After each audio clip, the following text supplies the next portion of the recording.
satisfied with that. That frustrated ambition, boy, that thing will kill you. It'll murder you. It'll ruin you. Opera singers sing. Victoria de Los Angeles and Marie Callas, singing a duet.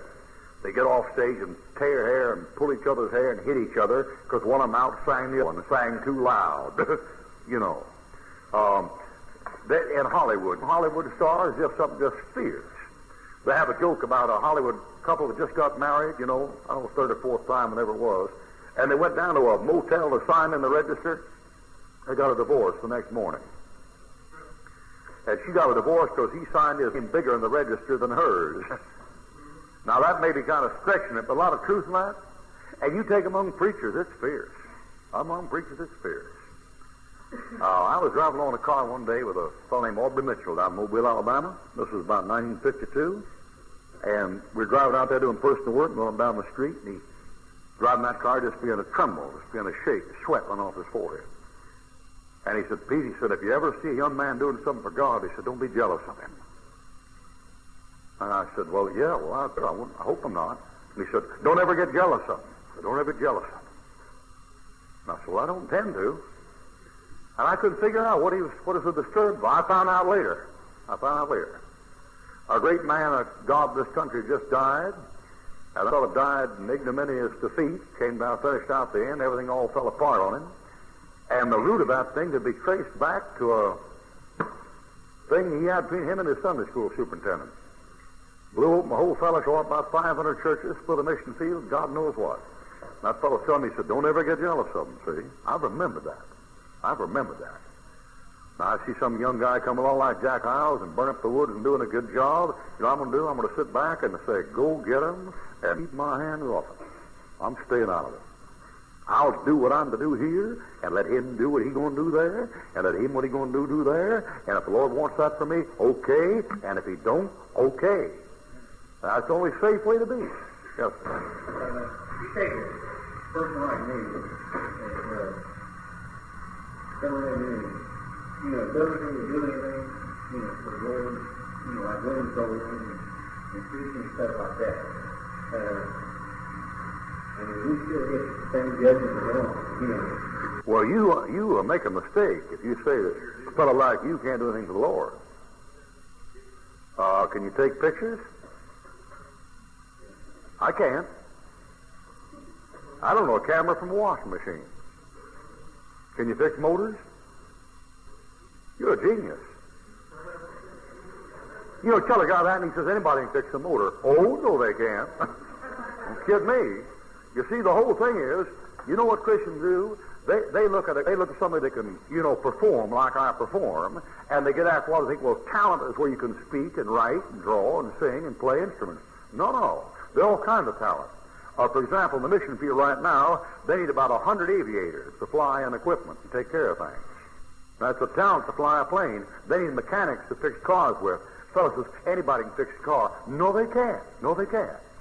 I'm about a car just like women are. When it comes to car, I'm just like every woman in this building. Them things are supposed to run. If they don't run, you sell them. That's all I know, see? That's all I know.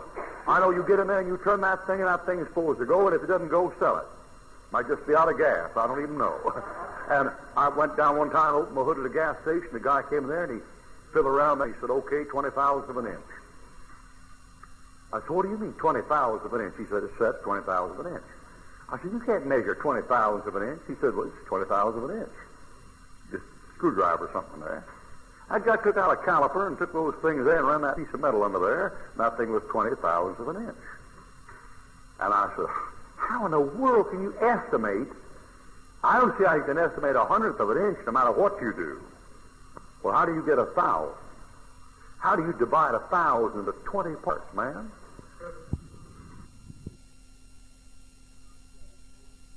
How do you do that? He said, oh, you just get the feel of it.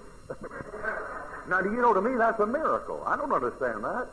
So when you folks watch me draw, you think it's a miracle, don't you? And you go up there and I got that thing go, where in the world is he going, All you see is a blank piece of paper. When I go up there, I don't see a blank piece of paper. I see in that paper whatever I want to see. I'd say without even guessing that I can reproduce a blank sheet of paper at 1 minute's notice well over 4 million pictures by count. 1, 2, 3, 4, up to 4 million.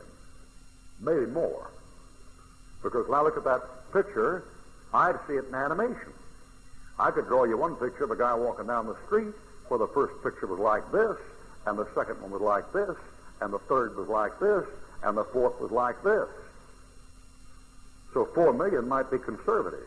It might be closer to 4 billion. Well, I see that up there. You say, boy, you have to be nuts to see that. Yeah, you do. I guess it's going to be about half crazy. See that? But as far as I'm concerned, any guy can figure out 20 thousandths of an inch, he's clearing the nut house. Man, I don't think I could do that, 20 thousandths of an inch. I'm like that lady went to the garage, and she said, what's wrong with my car? And the guy said, you got a short circuit. And she said, well, for goodness sake, lengthen it. And to me, that makes good sense, see? Now, you say, well, I can't do anything for the Lord. Yeah, you can. There are cars of Christians need to be fixed. Their pictures need to be made advertising the Lord's work and publicity. There's work that can be done in the mission field along these lines, and mechanics.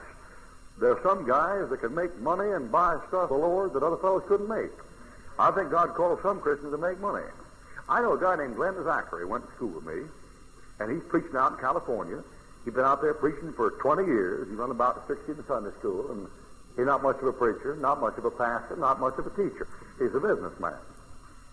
And all the time I knew that guy, I told him, God hadn't called you to preach, boy, he's called you to be business. He wouldn't listen to me, so I quit dealing about it.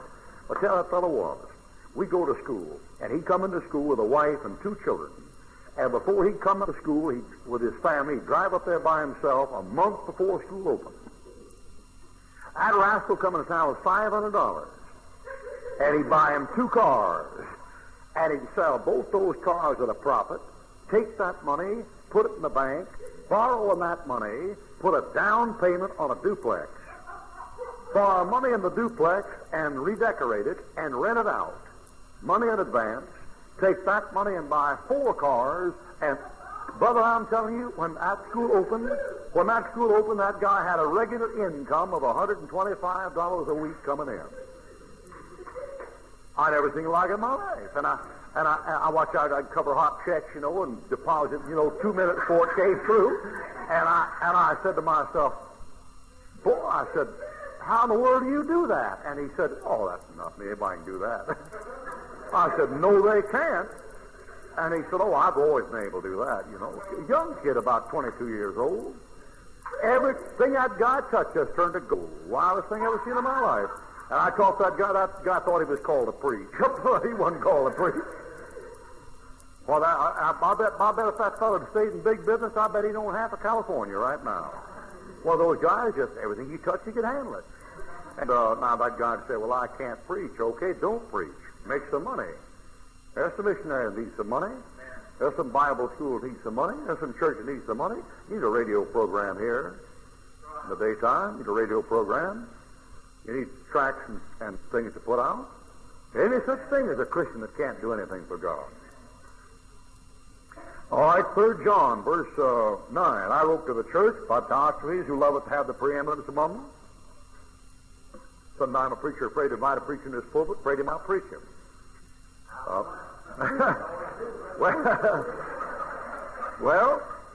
look at it that way. I look at it, well, if he's a better preacher than I am, then I can learn something from him, and I better have him in. And I think if he can, I'm not going to worry about it anyway. And my people need to be something here, something out of me. I just open the door and let any of them in. Nobody else to me. Let them in. But if some preachers worry about it, So if he gets in here, take a little glory away from me. Well, that's old Diotrephes, who loveth have the preeminence among us, them receive us not. Now, sometimes you can't always receive everybody into the church. And sometimes it isn't because of preeminence. You take a work like this to get started, you're going to be plagued by heretics. Maybe you're not plagued right now by too many, but you're going to be. And if you grow, they'll be round. Working to get the Sunday school department, get the young people's department, get them off this little old hobby horse and ride them off that hobby horse. Folks want to come around and want to join your church. You just want to join your church together and raise hell. Goes on all the time. And it isn't a sign of egotism not to throw those people around. It isn't a sign of egotism to shut the pulpit to some men. I've had my pulpit open to some men. I never opened to them again. There's a guy traveling around this country called Peter Zarnoff, a Russian, with a big anti-communist spiel, a bunch of movies he shows. What's his name? Something like Zarnoff or something?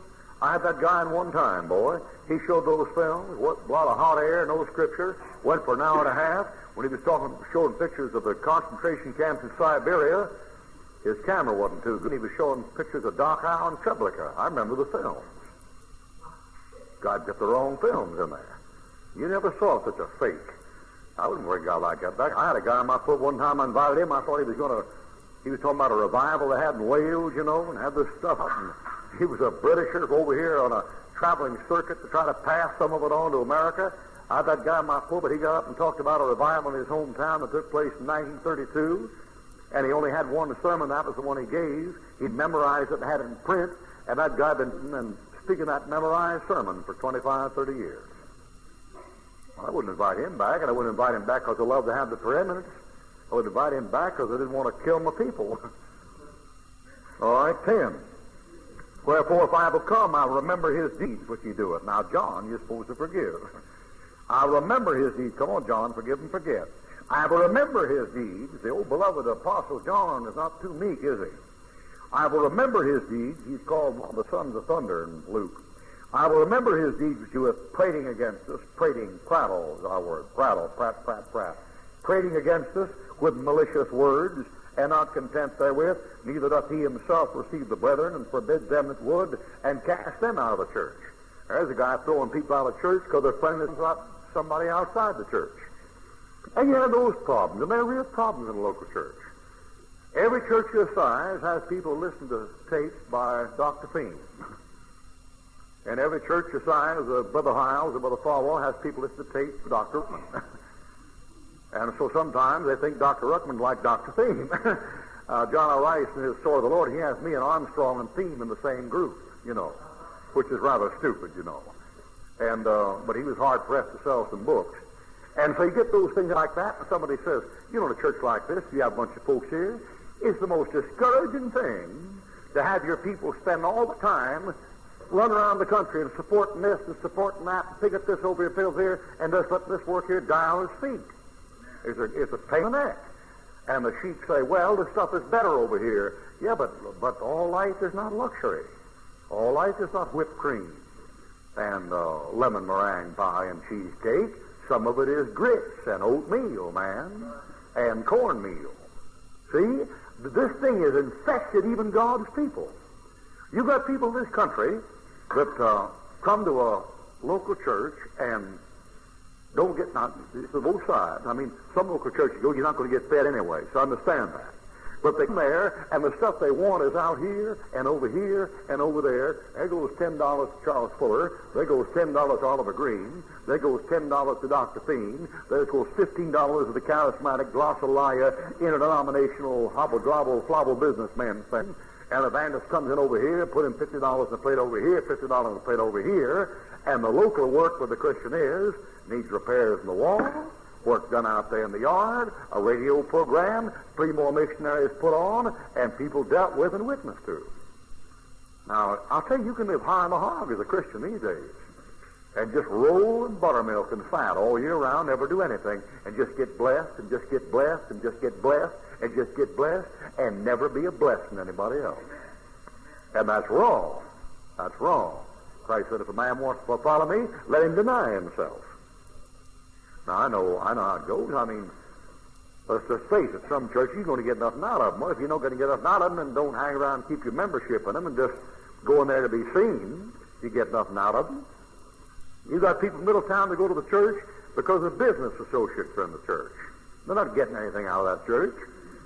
I had a friend named Glenn Tingley that was in Birmingham, Alabama, the Baptist Tabernacle, and he was in a cloakroom one time of a hotel and heard 2 businessmen talking in the cloakroom, and one of them said, I hear you joined church the other day. He said, yeah, I joined the First Presbyterian Church. The other one said, I thought you'd joined the Baptist Church. And he said, no, I joined the Presbyterian. He said, I'm a jeweler. And the other guy said, oh, that's right, I forgot that. You're in the jewelry business. I guess I would have joined there, too, if I'd been a jeweler. Man, that's conviction is based on income. That isn't it. All right, verse 10. Forbids them that would and cast them out of the church. Oh, I know somebody in this church someday pops up and says, Brother Estep, I've got a real good friend coming through here, and I want to have you let him preach. I think it'd be a real blessing. And he says, who is he? And he says, the Reverend Ike. And then Brother Estep says, no, we can't have that stuff in the pulpit. And you go on about it and complain about it. Brother Estep won't let him in. Brother Estep this, Brother Estep that, Brother Estep this, see? Then you think, well, Brother Estep loves the preeminence. That's why he don't see them and cast out those that would, but that ain't why. See? This is talking about a man here who's personally ambitious and wants to stay in the spotlight. See? And don't want anybody else to share the spotlight with him. That's what it's talking about. And it isn't always the pastor. Sometimes it's a deacon. Sometimes it's a Sunday school superintendent. Sometimes it's the piano player. Sometimes it's the organist. Sometimes it's the head of the nursery. Sometimes it's the treasurer. And he gets so quiet here after a while, you think you're buried in a tomb. I pastored one church for 11 years, and boy, I've seen that thing. Boy, have I ever seen that thing. All right, verse 11. Beloved, follow not that which is evil, but that which is good. He that doeth good is of God. Here we are again, that same old business. Well, some people do good that are not saved. Of course, Paul said that none that doeth good. See, John writes differently. John writes in a work situation. He that doeth good is of God. He that doeth evil hath not seen God. There's that thing again. Have you ever seen God? You ever seen God?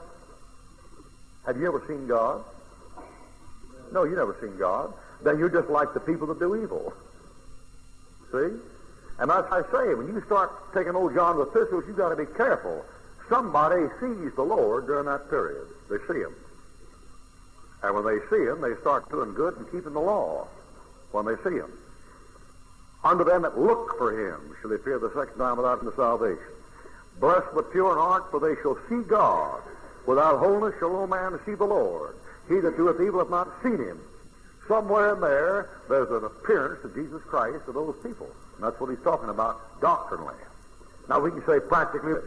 We say, if a Christian continually does the right thing, that proves he's born again. And if a man continually does the wrong thing, that proves he hasn't had Christ revealed to him spiritually. See? But boy, I had to twist that thing to get that out of there. All right, 12. Demetrius hath good report of all men and of the truth itself. See, not Christ, but the written record, the word. Yea, we also bear record, and you know our record is true. I had many things to write, but I will not with ink and pen write to thee. But I trust I shall shortly see thee. We shall speak face to face. Then face to face means the opposite from written material. Peace be to thee. Our friend salute thee. That's a salute like salutation. Howdy. It isn't this. They salute thee. But this gesture here is a salute. Any movement like that, see, is called a salutation. That's where salute comes from. The Americans give it this. They got that in the German General Staff. On the German General Staff, the Prussian War, 1890, or something like that. And the British, they got this, you know, and the French, they give it that. And the fascists had a thing going up like this. And Hitler, he usually give him that straight out, that way. That thing is in the infantry, that's the signal for a field of fire. That's to lay down a field of fire. Think of that. Drop the artillery. And this thing here is the official salute of the Communist Party. Somebody said it's black power. Not by any chance. I have 4 photographs at home from 1929, 1930 of the Bolshevist revolutionists in New York with their Cossack caps on and their Cossack boots and their hammer and sickle giving it back. But as I said, these dumb people in America, what do they know about anything? I mean, who raised on newspapers and television would have any sense at all? And I've got a picture over there in Berlin of a lieutenant putting out a salute and 2 blacks returning the salute like that in the United States Army. That's the salute of the Communist Party. 1929, that's a black power. Black power, your foot. You get all this stuff, you don't know what's giving you peace, you know, peace. That ain't peace. You call that thing peace? I'll draw you a picture on that tonight, maybe. That mark of the beast. Have I ever drawn that mark of the... What was it? Recently? What? Did I draw it last year? Well, I better have to draw it again. That's too quick. But anyway, you take this thing right here. That thing has never meant peace. I mean, you think that's peace? You've any of you fellas in the tank corps? When did that thing ever mean peace? You know, 2 fingers. Give me a jigger. Go over here and do this. See how many friends you make. All right, 14. Down home, some little kid always giving you this, you know.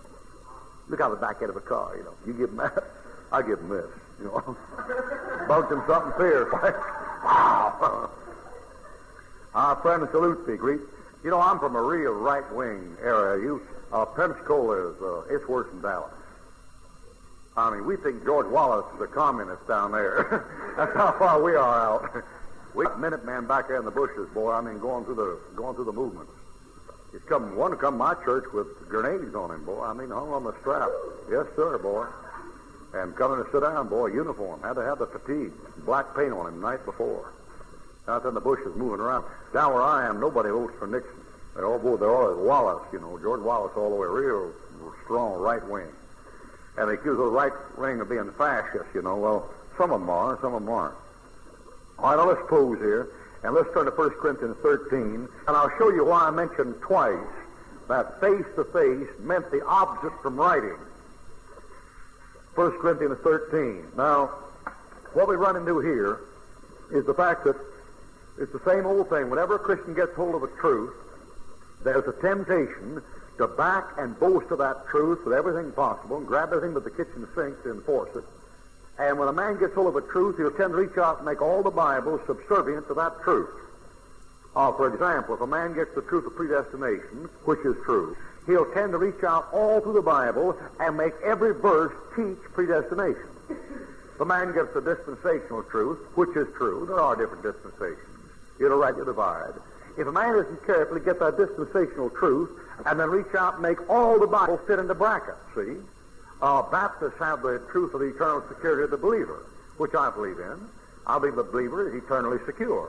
But if I'm not careful, I'll reach out into Hebrews and James and Zechariah and the Psalms and be reaching out here to make whole Bible teach eternal security, which it doesn't do. So you have to be careful. Now, recently there's a movement going on in America called the charismatic movement, which is the tradesman terminology for tongues. And that thing is getting to be an ecumenical movement to get Catholics and Protestants together on some other basis than the Bible. I mean, they'll get together on any base except the book. Except the book. They say, well, the base of our fellowship is the Lord Jesus Christ. That won't work. The 50 of them. You say, how do you know the 50 of them? Because Paul said, if any man preach another Jesus, there are all kinds of Jesuses. One fellow got one kind of mind, some fellow got another kind of mind. The basis of your fellowship has to be an absolute authority, and there it is. And Christians today will get together in anything except that book. Because that book is controversial.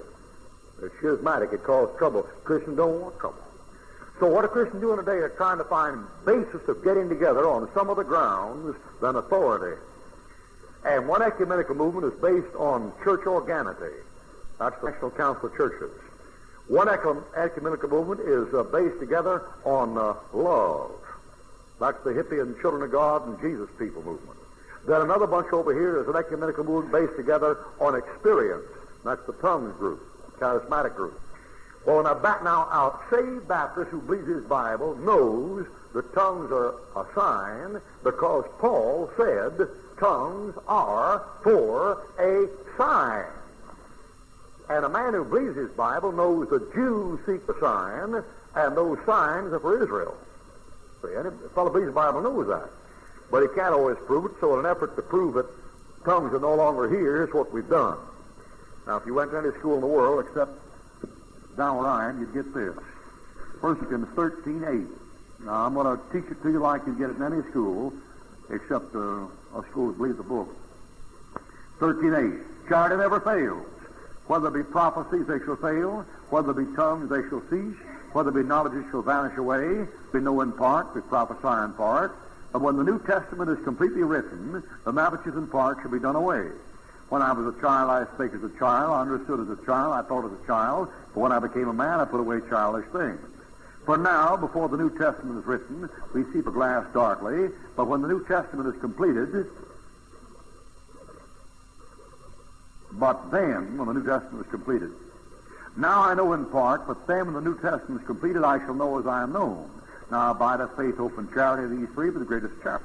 Now he's saying, tongues are only till the New Testament is completed, and when that which is perfect has come, the New Testament, that which is in part, tongues should be done away with.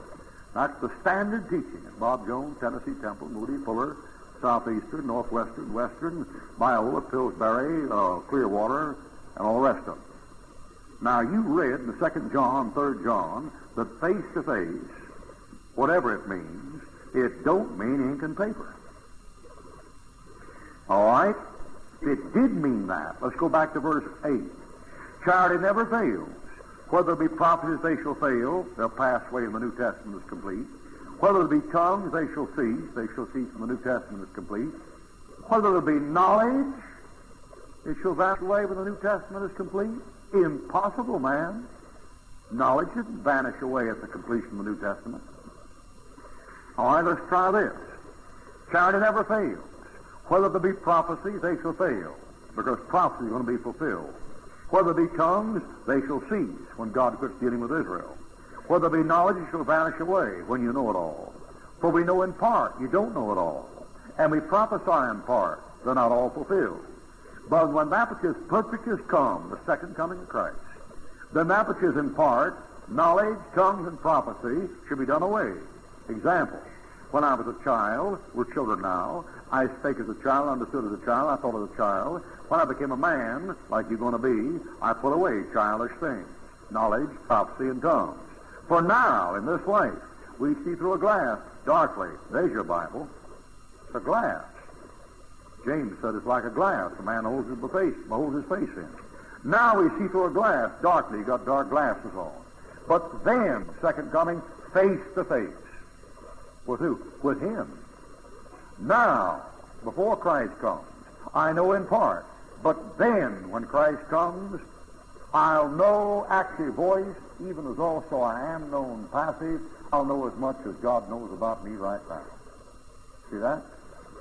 So you want to remember that. That expression face to face there in the context, what you studied, can only be a reference to the second coming of Christ. And if you want to debunk or rebuke the tongues movement, you don't debunk it from 1 Corinthians 13. You debunk it from 1 Corinthians 12 and 1 Corinthians 14. And in those passages, you're told, number one, tongues is the least gift a Christian can get. Number two, you're not to speak in tongues in the assembly unless an interpreter is present. Number three, only 3 people are to speak. Number 4, they are to take turns.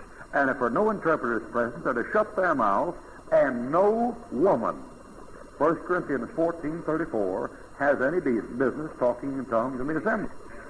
Now, if your tongue matches that, you got biblical tongues. And if they don't, you don't. And the test is the final authority. See, we're not gathered around what we think about Christ. And we're not gathered upon our experiences. Your experiences don't match mine. We're gathered around what God said, the way He said it, where He said it. All right, I've enjoyed it, brother. It's been tough sailing. I hope we got something out of it. We'll have to let that do. Now, I realize I didn't answer all your questions. I realize some of that stuff about brother and brethren and losing it's pretty tough, see? But you asked the Lord to give you somebody He hadn't given me, and when He gives it to you, write me, and I'll be glad to get the information.